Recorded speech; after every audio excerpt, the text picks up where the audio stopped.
to guide us on this journey, we have with us a very special guest, Dr. Saeel Momin. Dr. Momin is not only a scientist but also an entrepreneur and mentor.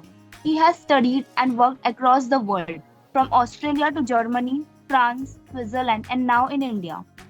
He has a PhD in polymer chemistry and has also developed innovative technologies that are already being used in industries. Some of his work has even been patented. But what makes him truly special is how he combines science, business, and social impact. He has helped many early stage startups, guided young founders, and even lead the Startup Nation Olympiad 2025, the world's largest startup competition, and the India Australia Rise Accelerator grant, which shows a strong experience in both research and entrepreneurship. Today, he will share his knowledge on venture capital funding, how to approach investors, what they look for in startups, and how to make the right moves at the right time. So, let's get ready to learn, get inspired, and take away valuable lessons for our own journeys. Please join me in giving a big round of applause to welcome our speaker, Dr. Saeel Momin. So, sir, you can start your session. Welcome to our college. Thank you for sparing the time for us. Please, you may start your session. Thank you. First of all, thank you so much. And it's kind of weird for people like me to hear all the things that we've done because they're all in the past, right? In the startup ecosystem, the only thing that matters is what you're doing today. So I'll just tell you briefly about what I'm doing today first, and then I'll tell you how you guys can actually benefit from the ecosystem, from the funding ecosystem that is being created in India and internationally. So what Bhavika rightfully said is I am leading the world's largest startup competition called Startup Nation Olympiad. But I'm also the head of strategy and projects at Startup Nation. Now, we are a founder-based community, a not-for-profit, focusing on supporting early-stage startups and first-time founders. Yeah. And in order to do that, we've created a very good network of founder mentors, experienced founders with more than 5 years, 10 years of experience within the ecosystem, international incubation centers from about 30 countries, education institutions, about 400 of them from about 35 countries as well. And we are creating a pool of international investors from mostly Europe, Middle East, Africa, Asia, and Oceania. Now, I see many of you are trying to speak here. So let's start with a brief mapping of the audience pool first. While we are at it, how many of you are actually thinking of building a startup? Just raise your hands on the screen. No. Just like you can raise your hand through the, or just type yes in the chat. Everyone who is thinking of building a startup, please write a yes or a thumbs up in the chat. And okay, I don't see a lot many people. If you're just thinking of building a startup, right? Just give me a brief ideas about what you guys are doing. Drop me a yes or a thumbs up in the chat. Now, how many of you are just in the idea stage, right? Where you're just thinking about maybe I should build a startup, maybe I should get a job, why should I get a startup? Or maybe this idea has some potential in it. Okay. All right. And how many of you are in the stage? So if you're in the stage where you have already started working on your startup, just working on your idea, nothing too concrete, just give me a thumbs up on the screen. So do we have anyone who's already started working on their startups right now? Doesn't matter what stage they are at, whether they're just thinking about it, whether they're developing technologies. Okay, so we have a couple. We have 3. All right. So about 3 to 4 people who are working on their startups at certain stages. Right. Anyone who's actually registered a startup here? Anyone who's actually registered a startup? I mean, I get most of the crowd, Mr. Bose, would be the students today. Yes, student and faculty member. But there's a mix of audience. Student and faculty. What about Yeah. faculties? Just any other faculties ever consider experimenting with like creating a startup? Any faculty member here who's thought maybe my technology or my research or my science is good enough that I should convert it into a business or license it to a business? Okay, okay, maybe one. All right. That now the reason I ask this is because it's easy to it's better to map the audience before you actually conduct a session, right? Uh, I'm not sure. So since majority of you have not answered anything, so I'm not sure about. Yeah, otherwise please just keep your things on mute. If you have any questions, just raise your hand and we can answer the questions during the conversation itself. Yeah, not a problem. Now, uh, assuming most of you are just in your ideation stage, some of you are early stage startups, some of you not even registered as startup, right? Now that puts you guys in a very different set of pool of talent. Very early stage, just thinking about ideas, experimenting with things. But something that you want to really keep in mind and understand about the startup ecosystem, especially the investment ecosystem, is that it's very mature in different parts of the world and it's very immature in the other parts of the world. The investment culture varies quite a bit depending on where you go. So if you talk about investment culture in India, it is very risk averse, meaning the investors here do not want to actually risk their money a lot. They want to, it's just that the risk appetite is not as high as investing on a bet or in an idea, right? Um, on the contrary, the ecosystem in other parts of the world, so if you go to certain parts of America, Europe, they are very, their risk appetite is quite high in terms of the capital. Uh, am I not audible enough? Maybe All right. somewhere there may be problem. Yeah. No, that's okay. Is this loud enough? Just let me know when, right? I hope this is loud enough. Yes, yes. Was anything louder and the others would have problem. All Yes, right. yes, yes. Okay. Like I was telling you guys about, the investment ecosystem in different parts of the world has different requirements when you approach. It has different risk appetite when you approach. And it is more important to approach the right investor at the right time, depending on where your startup is. Not all startups are fundable, firstly. Uh, and if you are fundable, not all startups are VC fundable or angel fundable, right? There are many startups that are just fundable either through debt, which is through banks, or otherwise through grants, because they are very, let's say, deep tech oriented or something. And very few startups within the ecosystem are actually VC funded, right? So let me first tell you a brief about the different stages that you have of funding. Now, the very first stage that any startup raises is a pre-seed round or a seed round. In India, this round is about 10 to 15 lakhs to 20 lakhs, 25 to 30 lakhs, even sometimes. On the contrary, the same round in Europe would be about 25 to 50,000 euros, which is about 50 lakhs, or it can go up to 100,000, right, which is about 1 crore. Then comes a seed round, which is again 150,000 euros, which is 1.5 crores to maybe 2 crores. And in India, a seed round is about 50 lakhs to 1 crore. The next stage is your Series A, then your Series B, your Series C, and your Series D and XYZ till the time you actually convert it and stop raising funds. Why do investors actually put their money in? They are in it to make money, right? So whenever you approach an investor, always remember the investor is not your buddy. He's not there to give you money and fulfill your dreams. He's there to make money for himself or herself. So when you approach an angel investor for, let's say, an early stage round where you want to raise a pre-seed or a seed fund,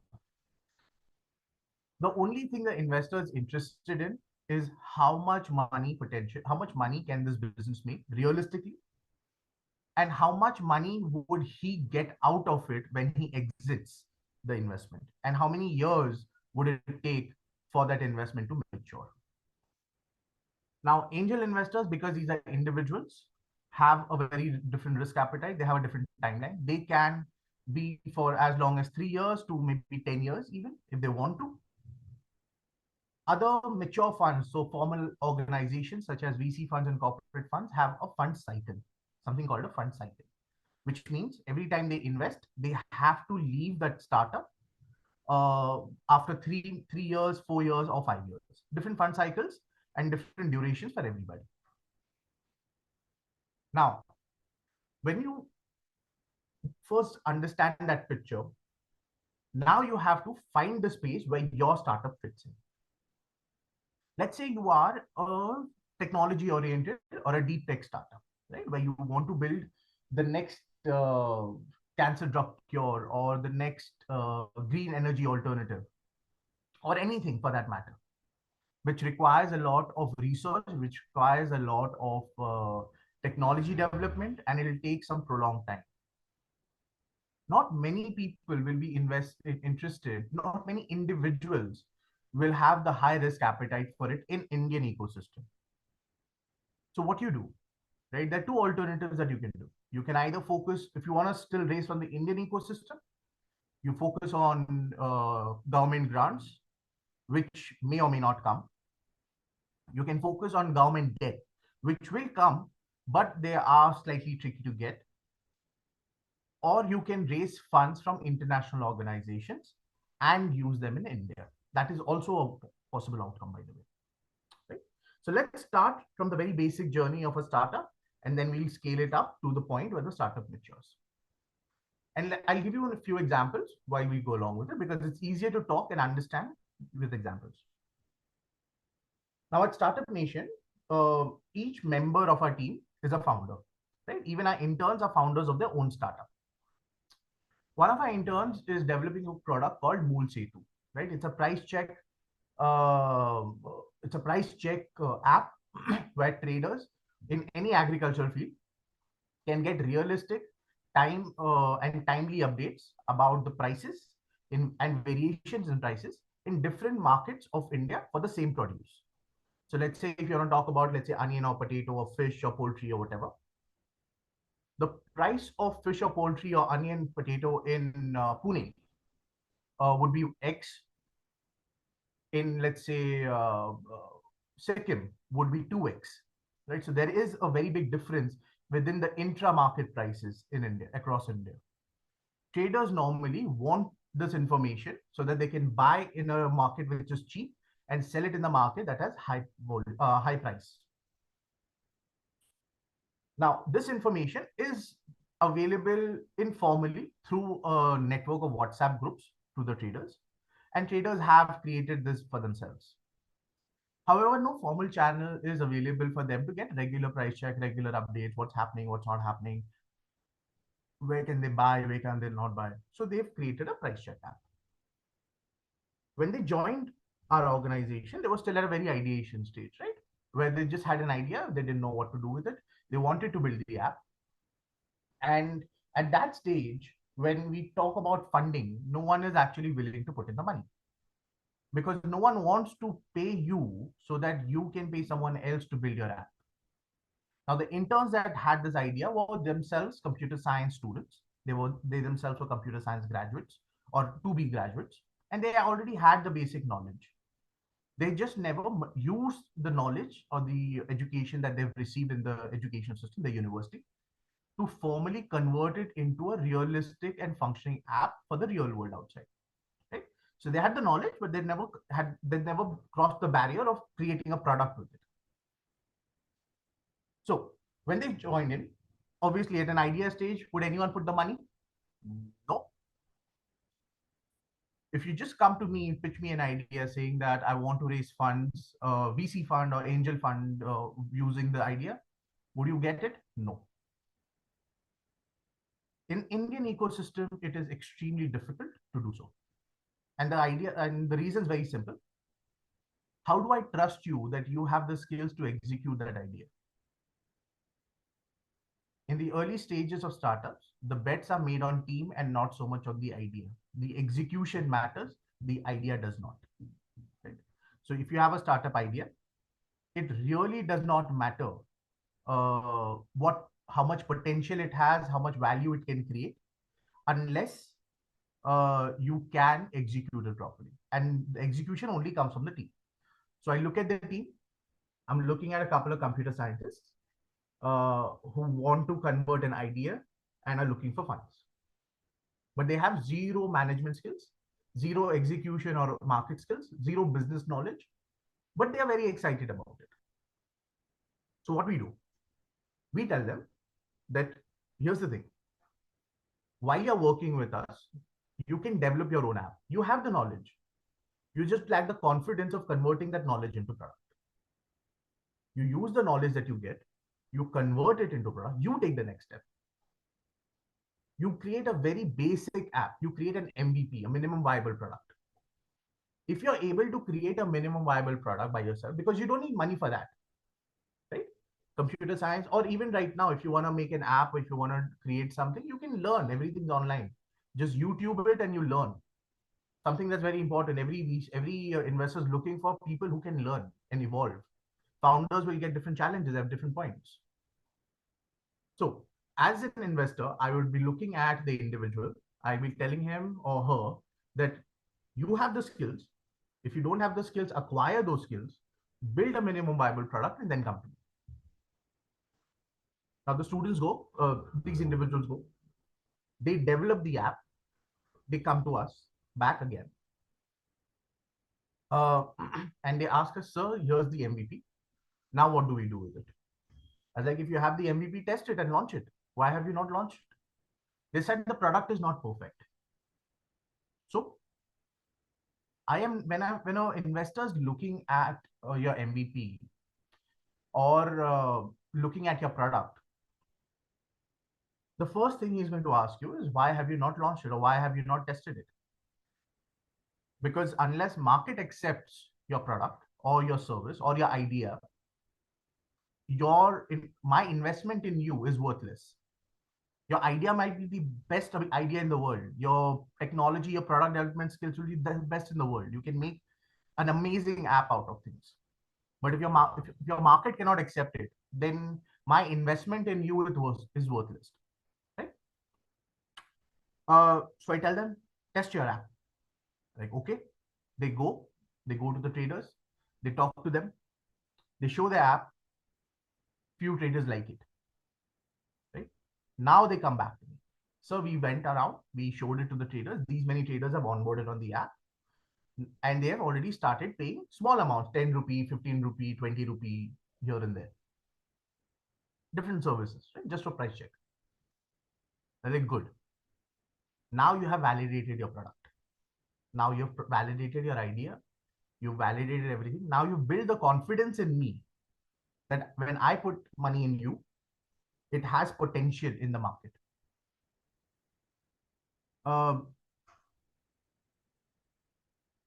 So what do I do? How much money do you need? They tell me they require 50 lakhs. Why? If you go to any investor asking for money and you tell the investor that I require 10 lakh, 15 lakh, 20 lakh, 1 crore, 2 crores, and the investor, the next thing he's going to ask you is, why do you need the money? So you come to the investor, you tell them that you want to raise funds, you tell them that you want to raise 50 lakh rupees, and you don't have the answer to where you're going to spend that 50 lakh rupees. Again, that's a red flag. Every time you approach an investor, make sure that you have a detailed list of the expenses that you're planning on making with that. And when I say that, you can't just say that I'm going to spend 20% on marketing, 30% on salaries, 30% on, let's say, getting an XYZ equipment or product development team or outsource a project or something like that. No, that doesn't work. If you're going to spend on marketing, where are you going to spend it? How are you going to spend it? And how much of that money is going to convert into new customers? how much of those new customers are going to pay, and how much is going to be my CAC, or customer acquisition cost. The same goes for salaries. If I am going to hire a team of, let's say, 5 people, I'm going to pay them 1 lakh rupees a month. So when you approach your investor and you tell them that you require the funding, you tell them the expenditure, where that funding is going to go, you have to actually understand the business mindset of everything. If you're going to spend salary, if you're going to spend an X amount on salary, and after that, actually, I have another meeting, sir.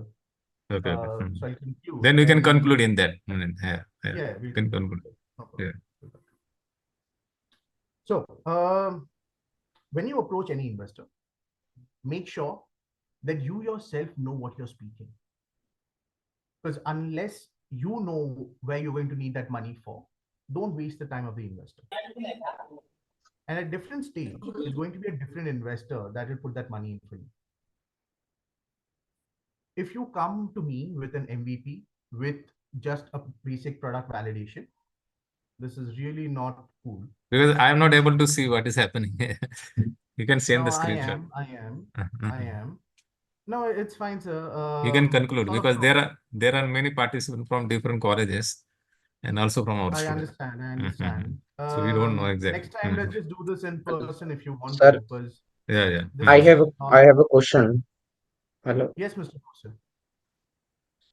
Sir, if I have a like service-based product something, Okay. and I have created an MVP, and Mm-hmm. now like I have a basic product, right? And my team is also small. And when I Okay. am going and selling that product to someone, or selling that service to someone, then what Mm-hmm. should be uh, pricing? How should do a right pricing? What should be the criteria key to set that pricing? Um. All right. So non-funding related question, but I'll still answer it. The best way of setting the price of your service or a product is to look at what that individual would be paying for a similar service or product if it was not your product. Example, you build an app or whatever service that you're providing. It is giving them the feature of X, Y, Z, and they get an additional wants. So needs and wants, right? So you list down all the needs that the customer is getting. Let's say 1, 2, 3, 4, 5 needs. And additional to that, they're also getting an additional feature which they would like to have, maybe another 2 or 3 extra.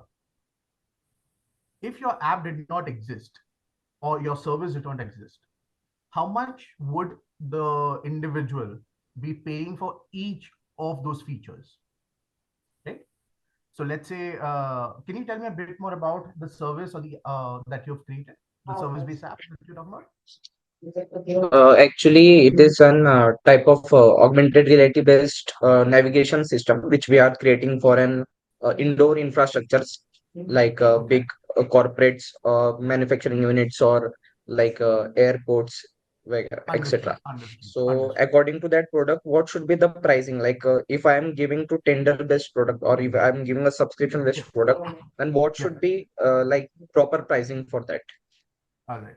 I think you got yourself into a very interesting space. If you have some product like that, now I know some airports in the world already have a similar feature, right? Where they are using an app, or where they're not using an app, maybe they're using one of those screens in the malls like we have, or they are using different maps in different areas to guide their customers. These are all public tenders. Look Right. at the public tenders, how much they paid for a similar navigation system within the airport. You may not get it for, let's say, a manufacturing plant, but you will get it for an airport, or let's say a railway station, right? And don't look at just for the national one. So because you're working on this service model, this is something that you can implement anywhere else in the world as well. So why just focus on India? You can start with India if you like to test your market. So the way you go about pricing at this is you look at the official tenders for alternatives that have been executed. Let's say screens for the maps, or those one of those. If anyone has already created a similar app in the past for maps, navigation systems. How much are customers willing to pay, right? You price yourself at three different points. So you still have to do a price discovery there. Just because someone has paid, let's say, 10,000 rupees for a similar service doesn't mean they'll continue to do that. What you do is you list down all the features, you see what the customers paid for each of those features, you come to an average, and now you price your product to five different customers at different times. So you price it at, let's say, in the same app, right? Or the same so same Sir, I will just navigation. interrupt you. Is it possible for us to again start at 11 a.m. or sometime today? Is possible 11 a.m.? I'm sorry, sir. I have to go. I have another thing. Okay, sir. We will arrange one more time afterwards. Okay. Thank you, sir. Yeah, Okay. meeting will end automatically. Yes. Thank you, sir. Sure. Thank you for coming Sure. and sparing the time with us. We are very No happy problem. to listen to you. No problem. Thank you, sir.